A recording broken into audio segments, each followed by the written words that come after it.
Muito bem-vindo ao Plano Sequência, programação exclusiva da Rede TV, para você que está aí na internet, ligado no Facebook, no Twitter e também no YouTube da Rede TV. Vamos chegando, galerinha! No programa de hoje, a gente vai falar sobre uma síndrome rara. Aliás, você sabe o que é uma síndrome ou uma doença rara? É importante a gente explicar isso para você antes, né? Doença ou síndrome rara é classificada assim pela Organização Mundial da Saúde quando ela afeta uma a cada 2.000 pessoas. Se a doença afeta uma, por exemplo, a cada 500.000 pessoas, a cada 1 milhão, aí ela é muito mais rara. E no Brasil estima-se que tenham até 36 milhões de pessoas com algum problema raro. 70% afetam crianças e 80% tem origem genética. E hoje a gente vai falar sobre a síndrome de DiGeorge. Provavelmente você nunca ouviu falar dessa síndrome e a gente vai fazer esse programa hoje a pedido de uma mãezinha que nos sensibilizou para falar sobre essa doença. Muita gente não conhece e olha só, para vocês terem ideia como é rara essa doença, até médicos, profissionais de saúde que não conhecem a síndrome de DiGeorge. E a gente vai aqui já direto para o nosso mural do Plano Sequência. Você que está acostumado a assistir ao programa sabe que no mural a gente sempre mostra fotos das pessoas que acompanham o nosso programa em todo o Brasil e em todo o mundo. Mas hoje o mural do Plano Sequência vai ser diferente, vai ser especial com essa galerinha que tem a síndrome de DiGeorge. Solta aí, talento!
Que legal, gente, tá aí. Na verdade foi um clipe especial para toda essa galerinha aí que tem a síndrome de DiGeorge. São crianças de todo o Brasil. A nossa produção aqui recebeu muitas e muitas fotos. Não deu para colocar todas, mas sintam-se representados, tá bom? Essa é a nossa homenagem aqui do Plano Sequência a vocês, às mães, a todos os familiares também, tá bom? Beijo no coração de cada um de vocês. E por falar em mães, a gente separou aqui também alguns depoimentos, porque a gente fez esse programa em conjunto com as mães, com os familiares, e agora você vai ver um pouquinho, vai entender como as mães convivem com a síndrome de DiGeorge. É muito importante você acompanhar esses depoimentos, tá bom? A gente quer também fazer um alerta. O diagnóstico da síndrome de DiGeorge é muito complicado, é difícil e muitas vezes demora um longo tempo até que se descubra que a criança tem a síndrome de DiGeorge. Por isso é importante prestar atenção nesses depoimentos e nos sinais também que o seu filhinho ou a sua filhinha podem mostrar e levar você ao conhecimento, ao diagnóstico, tá bom? Vamos aí, talento, solta aí os depoimentos. Eu sou Michele Silva, sou mãe da Victoria Souza Silva. Victoria nasceu de um parto normal, 40 semanas. Aparentemente, ela nasceu bem. A única diferença dela ao nascer, notamos que ela tinha um dedinho extranumerário. Quando questionei a pediatra em relação ao dedinho, ela falou que era normal, apesar de não haver casos na minha família. Quando a Vitória completou 1 mês e 15 dias, ela começou a apresentar crises convulsivas. Recorremos a alguns hospitais, tivemos alguns diagnósticos, desde bronquiolite até uma simples gripe. Não contente com os principais diagnósticos dados até o momento, eu recorri à Santa Casa de São Paulo. Chegando lá, devido às crises convulsivas, ela foi internada. Essa internação durou 6 meses, mas eles não chegaram a uma conclusão diagnóstica. Quando ela recebeu alta, eu recorri ao Hospital das Clínicas de São Paulo.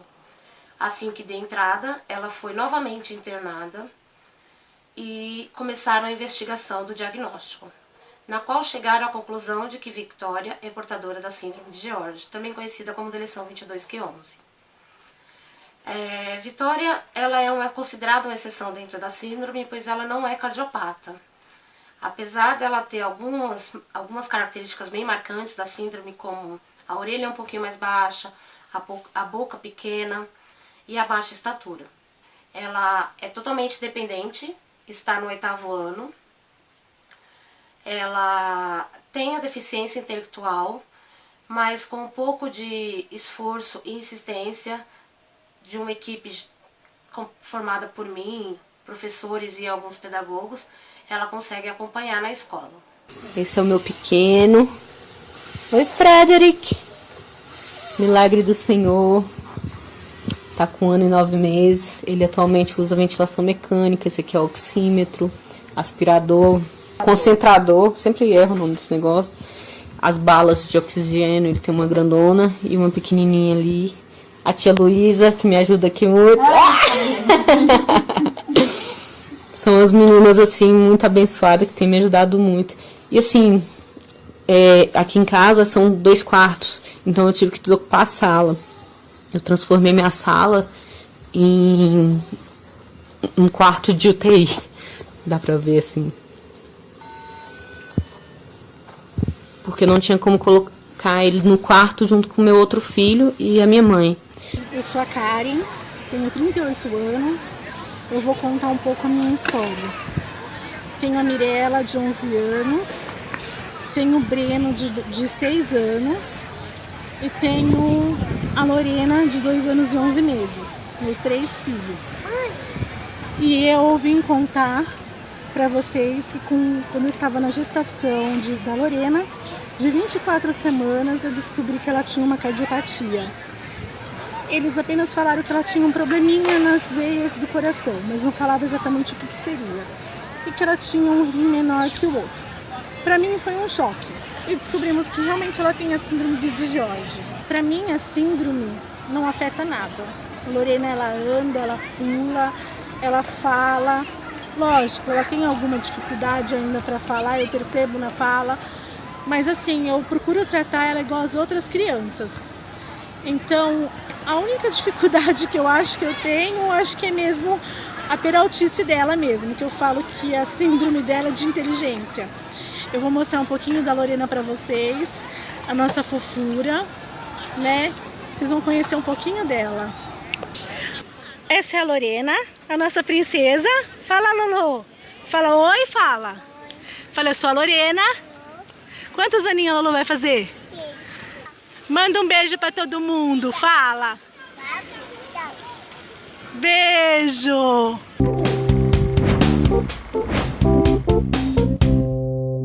Tá vendo que legal, que importante o sentimento de cada mãe, como é conviver com a síndrome de George. Obrigado a cada uma que participou, a cada uma que mandou depoimento, a quem não enviou depoimento também, mas está aí nessa corrente para a gente poder divulgar a síndrome e ajudar outras pessoas. Muito obrigado a todos vocês, tá bom? Agora a gente também preparou uma reportagem para explicar um pouquinho melhor, ouvindo um especialista, uma geneticista que conhece muito desse assunto e vai explicar agora para a gente o que é de fato a síndrome de DiGeorge. O que eu já vou adiantar para vocês está na reportagem também, mas leva esse nome DiGeorge em homenagem a um médico americano de origem italiana que identificou pela primeira vez a síndrome na década de 60. O nome dele, Angelo DiGeorge. Esse médico, então, hoje batiza o nome dessa síndrome. Você vai entender melhor agora na reportagem Solta Talento.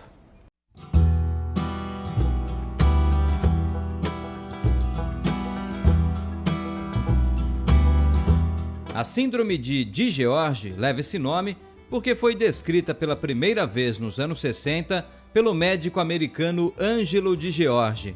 A síndrome é causada por uma falha no cromossomo 22 do DNA, a nossa identidade genética. A genética tem uma falha nesse cromossomo específico, não é uma falha muito grande, é uma falha pequena, e essa falha causa problema em vários sistemas do organismo, como coração, como o timo, que é o que produz essas células que fabricam a nossa defesa do organismo, e como essas outras substâncias que a gente tem no organismo, por exemplo, o cálcio.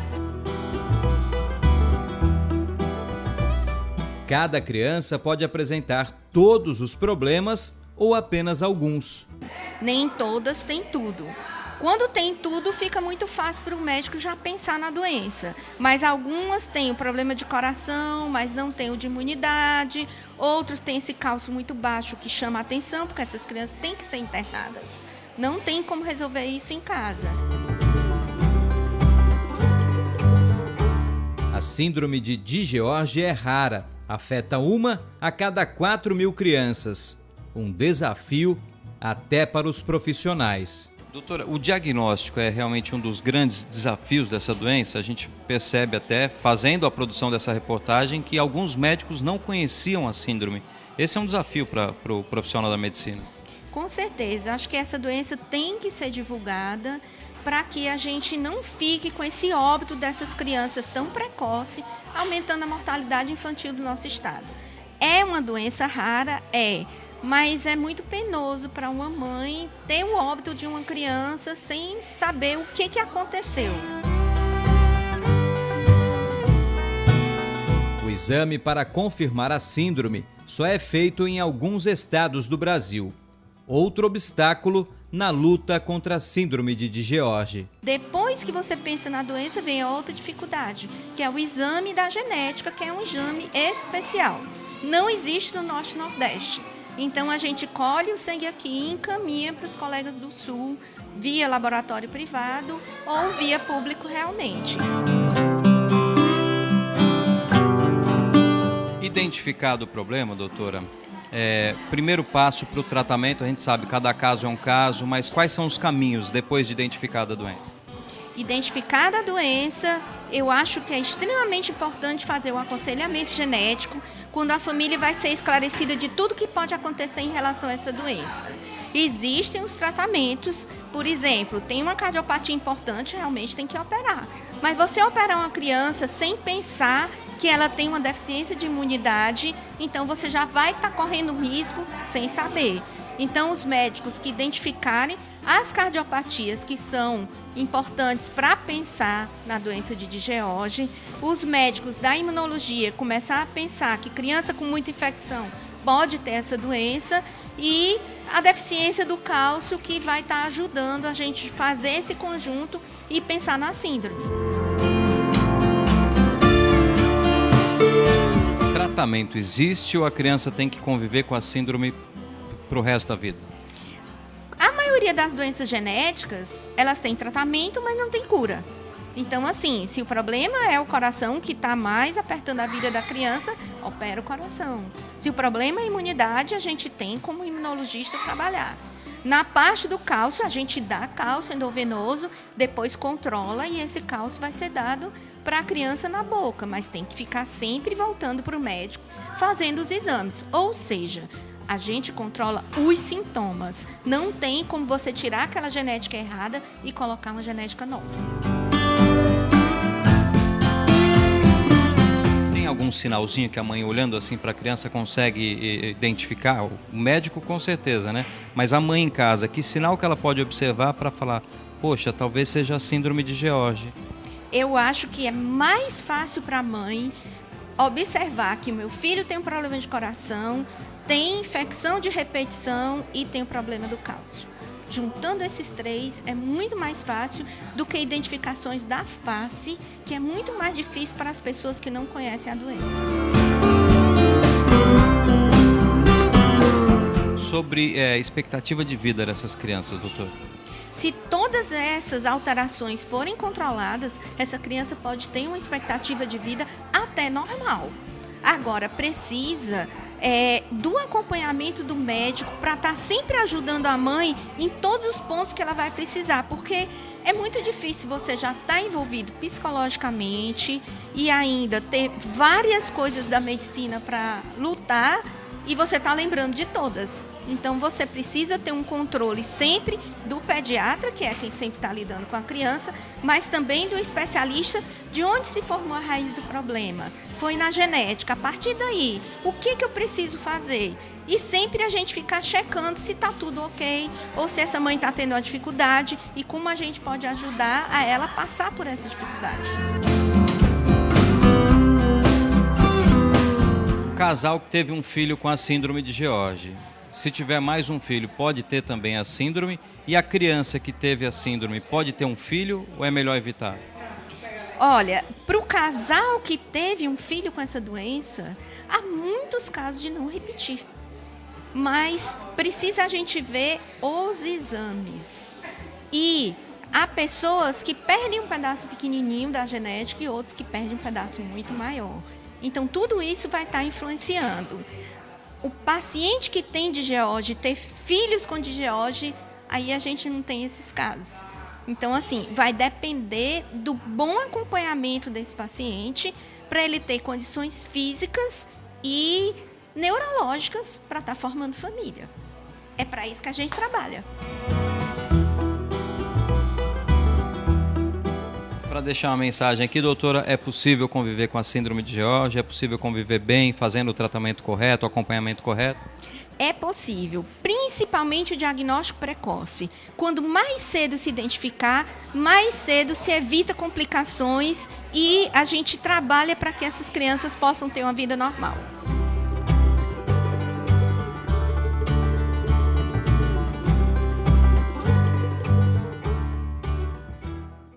Tá aí, a gente espera que com essa reportagem muitas pessoas possam entender um pouquinho mais sobre essa síndrome. Eu tenho certeza que agora muitas pessoas passaram a conhecer também essa síndrome e para você que está em casa, de repente, pode estar passando por um probleminha como esse e não sabe, você pode buscar ajuda, tá bom? A gente espera de verdade que o programa Plano Sequência possa ajudar muitas pessoas. Essa é a nossa missão, tá certo, gente? E eu não quero encerrar esse programa antes de mostrar para você mais um depoimento. Uma mãezinha falando, deixando uma mensagem aqui nesse programa muito especial que a gente tratou com muito carinho sobre a síndrome de George. É isso, galerinha. Fiquem agora com o depoimento dessa mãe e a gente volta na semana que vem. Beijo no coração. Até lá. Viver isso me fez questionar muita coisa. Hoje eu sei que Deus, Ele atua no nosso meio, assim como antes. Assim como na Bíblia, assim como na abertura do Mar Vermelho, assim como os diversos milagres que Ele fez, Deus ainda opera hoje, porque eu vivi isso 38 vezes. 38 vezes. Meu filho é um milagre. Meu filho é um milagre. Eu só tenho que dizer isso.